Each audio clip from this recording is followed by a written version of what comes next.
The game has completely changed, and well, I don't. because they keep changing all the rules and they keep changing the balls and everything else, It has and this changed. and that. Yeah, well, and that's fine. The balls, the bats, the corkness, next thing we'll know. Next thing you'll know, the umpires are giving the catcher steroids. Who knows? I mean, we're gonna hear they're juicing the ball behind the plate. Who knows? I mean, the crazy stuff that we hear with professional sports now. I mean, seriously. He said the catchers are juicing the baseball. I mean the crazy stuff. By the way, who hit that home run? By the way, it was Joey Gallo hit a jack. I think it was his first jack with the Yankees. 3-run home run, which gives the Yankees a lead. But Wow. Yep, 26. It was his first home run as a Yankee. But what bothers me more than anything, and by the way, John asked where Tyler is, and Tyler is sick right now. And we'll get into everything everybody is saying right now on the feed. What bothers me about baseball, and it's a great conversation. Abib brought it up, is the way the game is completely. I know they're trying to make it an offensive game. Look what they're doing in extra innings now. They're putting a guy at second base. Well, second base, that's ending yeah. next year. They're Next using season, that's a ending. travel baseball rule. Mm-hmm. I watched 7 years doing travel baseball. It ruins the game. That's softball rules. I mean, they only did that it does. Of COVID. It's travel baseball rules come to life, and I never thought I'd see it outside of travel baseball. Yeah, I never thought I'd see it. Beeve, to answer your question, they did it. They're doing it this year too. They only started last year. About next year. You know what ruined it for me?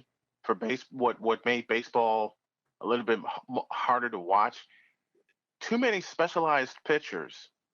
See, I watched baseball in the 70s, 80s, and 90s where you have someone go 7, 8 innings, 9 if necessary, and like if you're feeling good, you complete the game. Now you got a category called holds. I know about the saves because hey, one of my favorite relief pitchers of all time, the late great Dan Quisenberry. Yep. Mm-hmm. And you couldn't hit that. I had someone ask me, and the first show that I do that Worldwide Sports Radio Network picks up, I will ask this question. If there was a relief pitcher you would not want to face, who would it be? And y'all know my answer is Dan Quisenberry.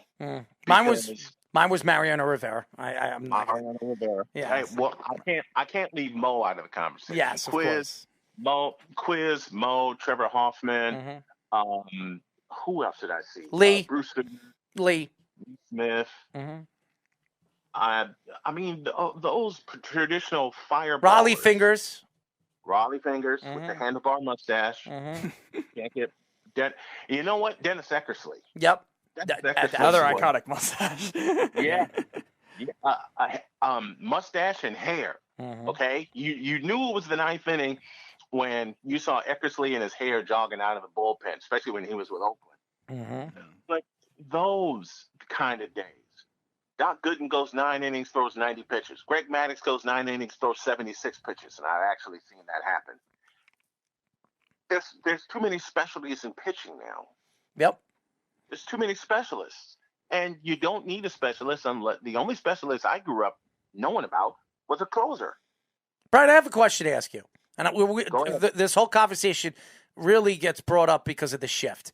Do you think with the new CBA rules, when the CBA is up, which I think is a year from now or 2 years from now, do you believe that the MLB needs to figure out how they can cancel out this shift or kind of, maneuver this shift where it makes the game a little bit more open for the offensive side of the ball and offensive side of the game? You don't see that many left-handed batters now. You don't see that many left-handed power hitters. Mm-hmm. And it kind of makes you think the game, Mm-hmm. I mean, Barry Bonds, David Ortiz, Ken Griffey Jr. All right, real left-handed hitters, and yes, right. I said real left-handed hitters. Anybody that knows Ken Griffey Jr.'s swing, one of the sweetest in baseball. But I'm kind of torn on that. So you think they should keep it? I don't know. As I said, I'm torn on the subject right now. I know where you're coming from, and to a point, I agree. They got to find a way to tinker with it, but mm-hmm. at the same time, I have to feel how it'll play itself out if it does play itself out, if that makes sense. Carl says, because okay, because like I said, if you have more real left-handed hitters come up in baseball, and I mean left-handed hitters that the best one I can think of right now is Shohei Ohtani. Mm-hmm. You know what? Here's a left-handed hitter I didn't think about. I said Ken Griffey Jr. Let's stay with the same team. Ichiro. Mm-hmm. Ichiro. Oh my gosh. I'll answer your question. I'm torn on that subject right now. All right. It bothers me, and I think baseball needs to figure it out. I think Rob Manfred, if he still has a job 3 years from now, when they decide to. Which I hope he doesn't. Yeah, so do I. I think he's the worst. I think everybody does. I think he's the worst commissioner in sports. He's worse than Roger Goodell. Yeah, he's terrible. Errol, where the hell did they find Rob Manfred? I still don't know who the hell. Do you want me to tell you where they found him? He was eating out Bud Selig's ass. That's what he was doing. That's what he was doing. I mean, he was out on his knees, and Bud Selig was, he had some frosted flakes in his ass, and the only person that would eat out of his ass is good Manfred. So after Bud Selig handed out his last commissioner's trophy, Rob Manfred shows up. Maybe that's why he gave him a bowl. Maybe. Maybe you should add a couple of bananas. It might give it a little bit more of a taste. You know what? started looking for that banana. Oh, I have a trivia question. Go ahead. Trivia question, you guys. In 1983, name the left-handed reliever that set the then all-time saves record. He was a Yankee at the time. Ooh, left-handed reliever. Save. Oh my God. Did he have a mustache? No. He didn't have a mustache. Save record. He had a hell of a fastball. I don't know this. Dave Righetti? I don't know. You got it. Wow. You got it. Dave Righetti. Oh. He had 46. Well, there you go. That was a nice guess. I didn't think he started that. I thought he started more like the late 80s. Okay. That was set in 83. That was set in 83. In 1990, that record was broken by an American League reliever. Name him. 1990. Give me a hint. Was it in the National League or American League? American League. American League, 1990. Who broke that record? I have no idea. I'm not going to sit here and guess. I'll just guess Dennis Eckersley randomly. Just because we mentioned him earlier. I figured it was too obvious. Eckersley broke it. Carl says Thigpen. Oh, Bobby Thigpen. Bobby Thigpen. Good job, Carl. Bobby Thigpen. Broke it against the Kansas City Royals in 1990, and I was at the last game ever at Old Comiskey Park. I snuck home for that weekend from college to see him get save number 57, and that, of course, has now been broken. But yeah, it was Bobby Thigpen, 1990. I met back to my show is do some trivia. I love it. I love trivia. Dave Righetti. I actually met Dave Righetti in 1994. I think it was 94, 95 when the Rangers. I think it was when the Rangers won the Stanley Cup. I was 13 years old. I was walking through a Bob's Sporting Goods. Remember Bob's Sporting Goods? Yes, I do. Yeah, and he was actually out with one of his sons. I think it was his son, and he was buying him a new glove. And I was out in Queens, and my uncle was taking me. I was going to a baseball game, and obviously Dave Righetti was retired in 94, 95. Right. And my uncle says, "Look, it's Dave Righetti," and I was like, "Oh, who the hell is Dave Righetti?" I knew who he was, but I didn't know who he was.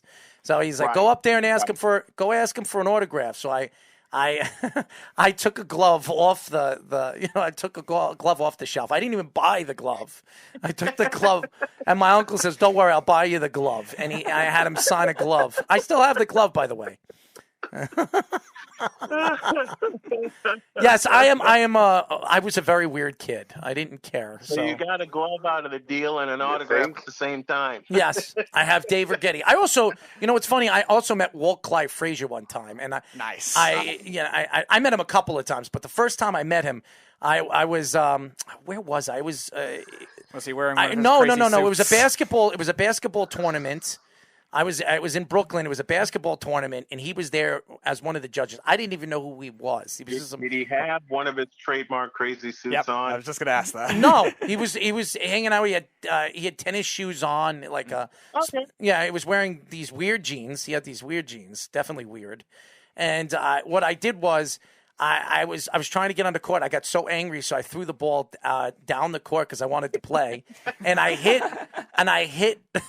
I hit Walt Clyde Frazier in the back, right in the back, and he turned around.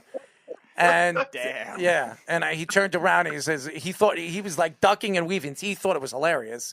He came up to me. He came out. You know when somebody makes it seem like they're mad but they're not.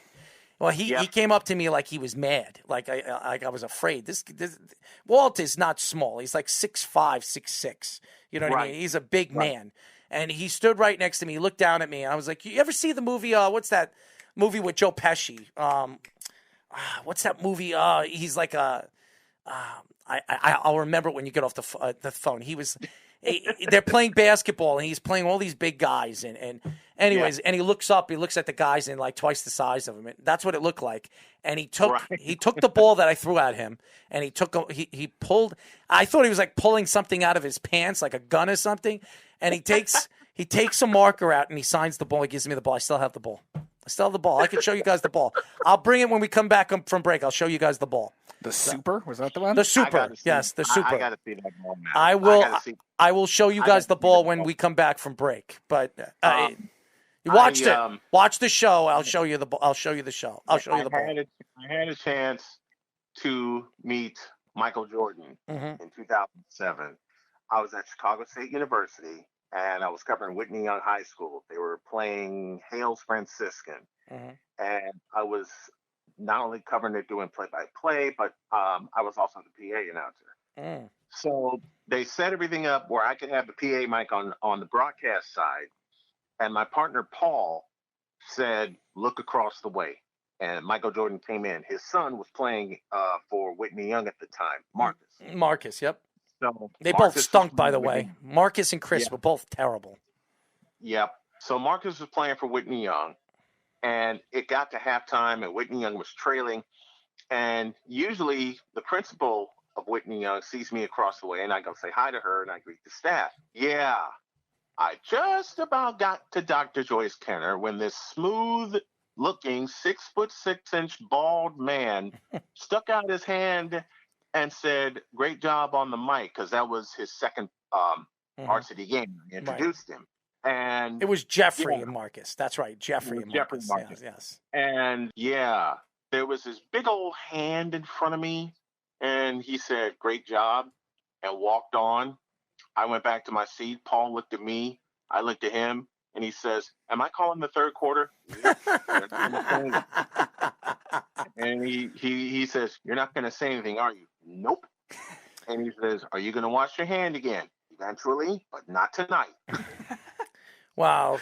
That was one of the times I really fanboyed out because it's Michael Jordan. Yeah. It's Michael Jordan. Exactly. It's Michael Jordan. I did. I melted into a puddle, sat at my feet. Every time Paul came to me with a cue to analyze something, I looked at him and went, "What?" And my producer was cracking up laughing. Okay. I eventually got into it like a quarter of the way through the period when Whitney Young started their comeback.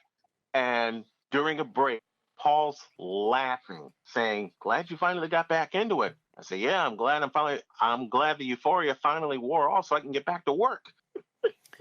It's so funny because one of our fans, Carl, he says, "I coach both Jeffrey and Marcus. I got to swim at the Jordan pool." And he also said they bought me a signed Sammy Sosa jersey.